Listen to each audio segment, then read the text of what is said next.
So, ayan po mga kalingap, kasama natin syempre si Mama Gemma at si Tita Elena. Mag-i-interview lang tayo ng konti sa kanila, kamustahan to, na may masinsinang usapan. Kinakabahan ba kayo? Di naman. Sanay na. Mga sanay na. Eto, kada isa kong tanong, sasagot kayo ng tig-isa din. So, unang tanong, kung babalikan nyo yung unang pagkakataon na nagkakilala kayong dalawa, ano yung gusto nyong sabihin sa isa't isa? Si Elena muna. Kailan kayo first time na nakita in person? Yung nasa Taguig, pumunta ko sa bahay nila. Yung sabi ko, gusto ko makita si Ali. Yun ang first yun time, yung oo. first time Sa na Taguig, nakita kayo oo. in person. Oo. Ngayon lang yun? Pero dati, nakikita. Mabigay mo. Oo. Yes. Ay, opo. Pero dati pa lang, nakikita ko na si mama mo.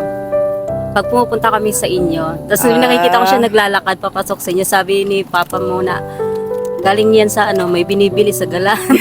Nagchichika si Papa. Ayun. So, kung ikaw, Tita Elena, kung yung dating-dati pa na unang nakita mo si Mama nun, ano ang gusto mong sabihin sa kanya? Sabi ko, mabait pala si mama mo kahit hindi ko pa totally siya nakausap. Sabi ko, gusto ko na kaagad maging friend si mama mo noon pa, kaya lang sabi ni Kuya papa mo Brooks. na saka na lang may perfect time na para mag-usap. Pero gusto ko na noon pa. Noon pa lang magaan na ang loob mo kay Mama Jen. Kahit sa picture lang dati, nakikita ko siya. Yun. Ikaw, Mama Gemma, anong gusto mong sabihin kay Tita Elena nung first time mo siyang nakita? Yung totoo kasi syempre, di mo naman nasabi talaga yung gusto mong sabihin sa kanya. Yung kung sasabihin mo sa kanya yun ngayon, anong gusto mong sabihin kay Tita Elena noon? Ako naman, una ko siyang makita, sabi ko, mukhang mabait naman si Elena, tsaka natutuwa nga ako kahit papaano. Matyaga siya kay papa mo. Sa totoo lang, siyempre, alam mo naman si papa mo, senior na, parang ako rin yan. Mainitin ang ulo, buti na lang si Elena, mahabang pasensya. Kaya wala akong masabi kay Elena, mabait si Elena.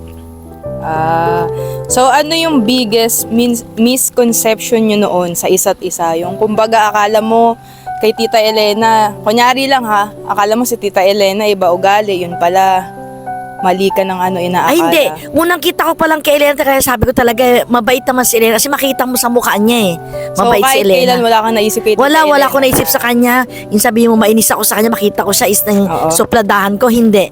Dahil sabi ko, mabait si Elena. Sasabi ko, mabuti naman kahit papaano matyaga talaga siya kay papa mo. Si Tita Elena naman, meron ka bang misconception kay Mama Gemma? Wala naman kasi noong nakilala ko si papa mo. Sabi naman palagi ni papa mo sa akin na si Gemma talaga mabait. Palagi yung sinasabi. Siya lang daw yung pasaway. Aminado si Kuya Brooks.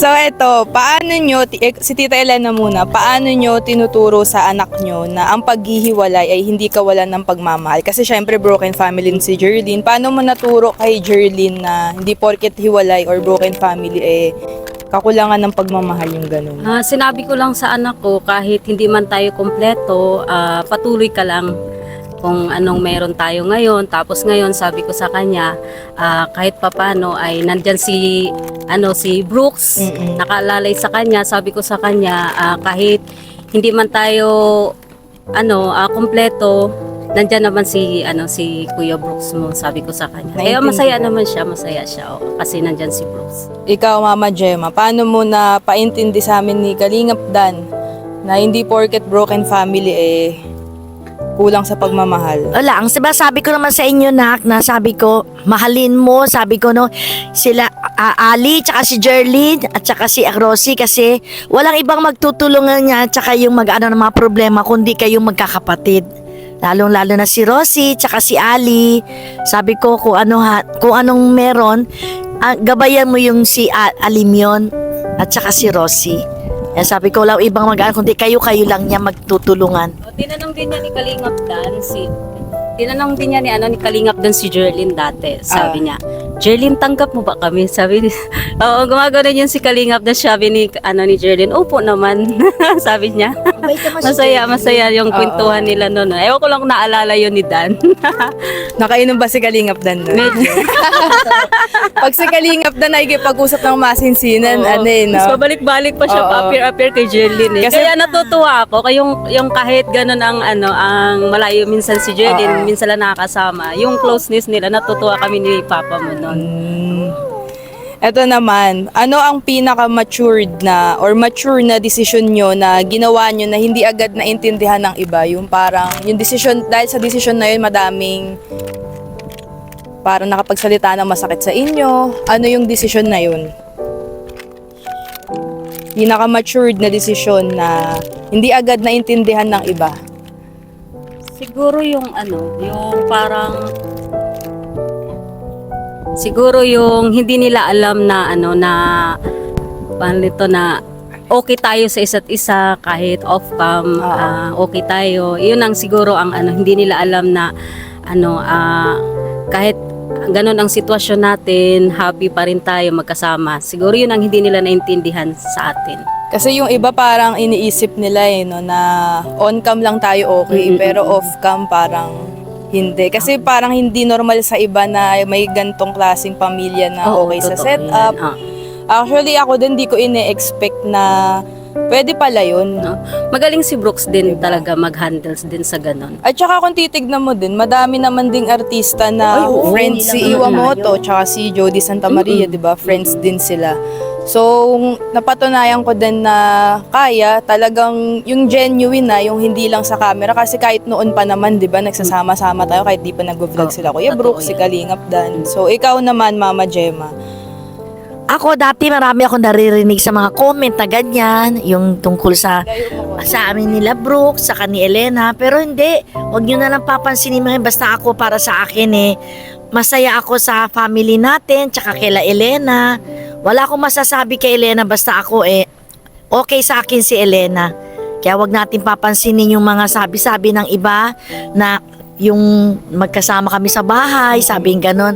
Pero sa akin wala po yun, basta ako, kami ni Elena okay na okay, kaming dalawa. Para sa mga anak natin. Oo, para sa mga bata din para yun na, para kahit nawala na rin kami ni Brooks, andyan naman si Elena, nakikita-kita pa rin tayo.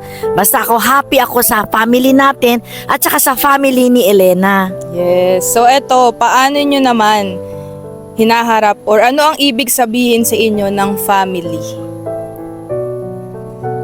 Ano ang meaning sa inyo ng pamilya? Syempre may iba-iba tayong parang dating kapag sinabing pamilya. Ikaw, Mama Gemma, pag sinabing pamilya, ano ang ibig sabihin sa'yo noon? Pamilya, yung parang buong pamilya. Oo, kumbaga ako pag sinabing pamilya para sa akin, yung iba kasi dapat buo. Pero pagka hindi buo, hindi nila tinatawag na pamilya. So, ganun yung mindset ng iba. Ikaw, ano ang mindset mo? Pag sinabing pamilya, mahalaga, ano ang mahalaga? Mahalaga, syempre natutuwa ko buong pamilya natin, nakarating tayo ng Bicol. At saka, syempre, kahit papaano, nakita ko rin nagsama-sama tayo dito, nila Elena, ni Jerly. Kaya lang si Jerly kasi nag-aaral pa sa Manila, kaya hindi pa nakakaano si Jerly, nakakaluwas minsan. Pero minsan naman, pag wala siyang pasok, andito rin yung si Jerlyn. Kaya natutuwa ako sa, kahit papaano, sabi mo, broken family tayo, para sa atin, buo pa rin ang pamilya natin. Wow. So, para sa'yo, pag sinabing pamilya, basta magkakasama. Basta magkakasama. Basta na minsan, namimiss ko rin si Alimon. Sabi ko, nak, punta tayo kay Ali. Ngayon, natupad man, pumunta tayo kay Ali. Si Tita Elena, ano ang ibig sabihin sa'yo ng Basta ako salitang, happy ako sa pamilya natin tsaka kila Elena. ng salitang pamilya? Siguro para sa akin, siguro darating naman ang time na kahit sabihin natin sa umpisa buo tayo. Then darating talaga ang time niya yung mga anak, magkakaasawa. So ganun, kahit sa ganun ay pagdating ang time na magbubuo pa rin kahit magkaroon na ng ibang pamilya yung mga anak. So, ang kagandahan lang kasi dito sa atin, kahit may sari-sarili na tayo, o buhay, ay nagkasama-sama pa rin tayo dito. Hindi nagbago yung yung Hindi pa rin samahan. nagbago. Ito naman, ano ang message nyo sa mga magulang na hiwalay pero gustong palakihin ang anak sa pagmamahal, hindi sa galit? Nagtuturoan na. Siguro ang masasabi ko lang, nasa ano naman yun, nasa magulang naman yan kung paano nila disiplinahin, palakihin yung mga anak nila. Siguro turuan ng magandang magandang explanation sa mga anak pag once ang pamilya nila ay broken family, ipamulat sa kanila na hindi habang buhay ay parang magkasama kayo darating ang panahon na magkanya-kanya na rin kayo. So ngayon masasabi ko lang sa mga single parent o wala ng mga asawa, pagpatuloy lang para sa mga anak. Para sa anak talaga. Para sa anak. Ikaw, Mama Gemma.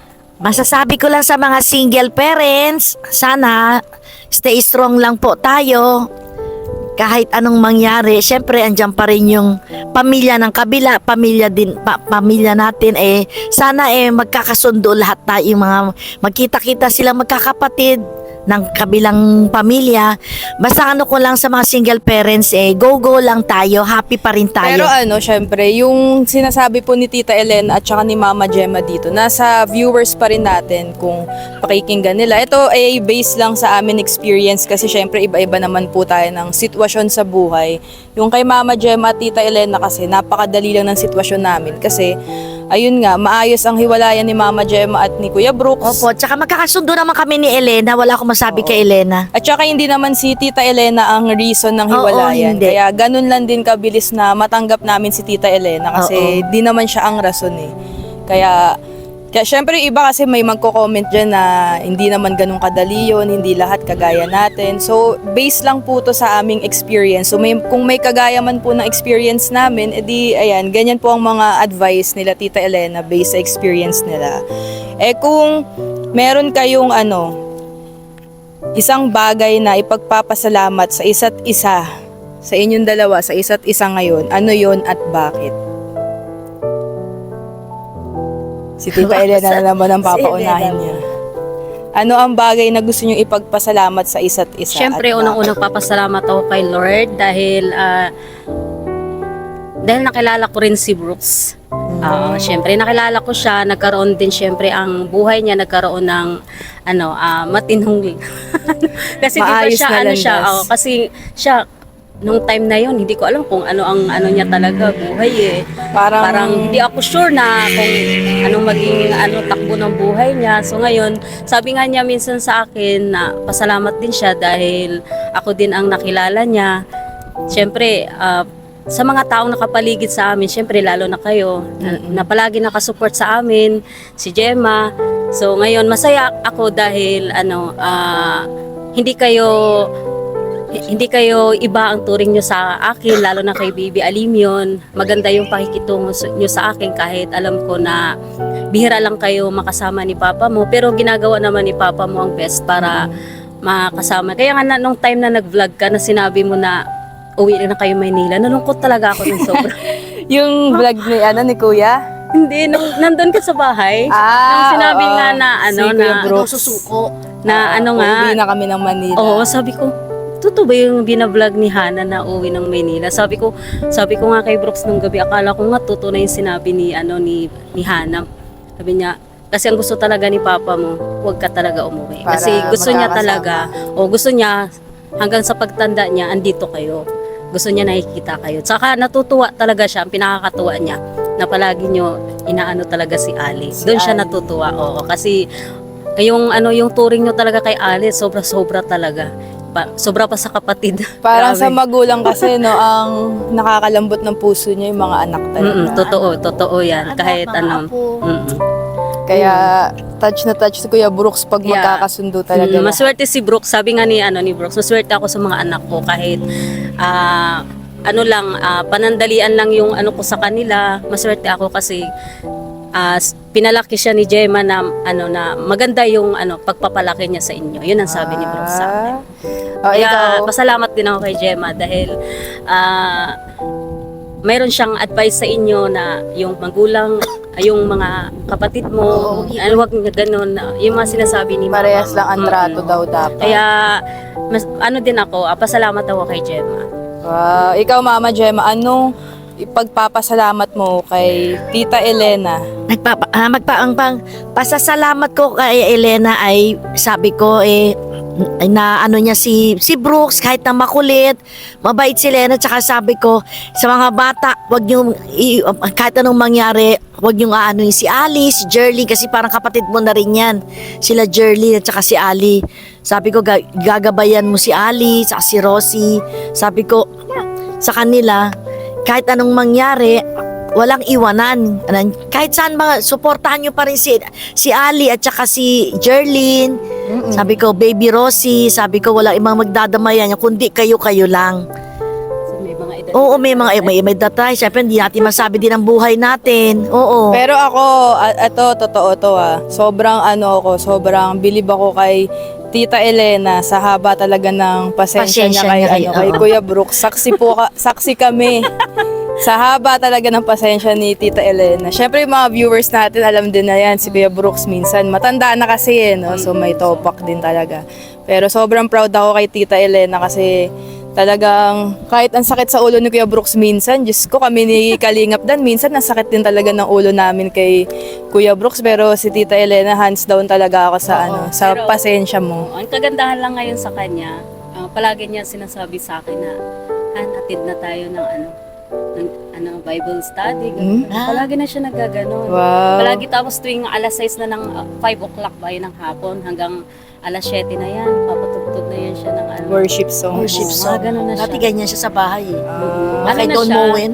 Ano na siya, yung parang nag-iba na yung ano niya. Tapos ano na siya, hindi na siya mahilig sa labas na magtaga, gusto niya sa bahay na lang. Ganun Kasi dati 'di ba parang lagi siyang more on sa hindi sa family, no? Hindi siya masyado yung time sa family rin naman, pero hindi yung parang talagang may yung ibang pamilya na every Sunday that talagang tutok sa pamilya lang. Si Kuya Brooks kasi pag trabaho kahit yung pamilya hindi na masyado na aanuhan ng oras. So ngayon si Kuya Brooks mas nakakapagbigay na ng time. Lalo syempre andyan si Alimyon. Yun ang nagpapalakas sa kanya, si Alimyon. Si Ali, blessings yan sa lahat. Siya nga ang stress reliever eh. Syempre dumagdag din si Rosie. Si Rosie.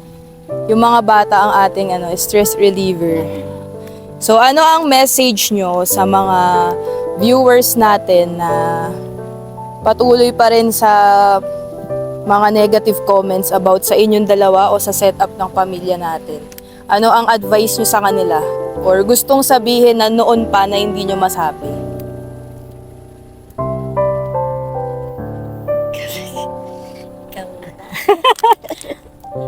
Siguro ang masasabi ko lang siguro ayoko lang mag-comment na lang regarding diyan. Kasi mas maganda yung hindi ka na lang mag-comment kasi mas maano sa pakiramdam mo eh. Basta Mas alam magaan. natin sa sarili Oo. din naman natin. Oo, alam natin sa sarili kung ano tayo eh. Kaya ako siguro na lang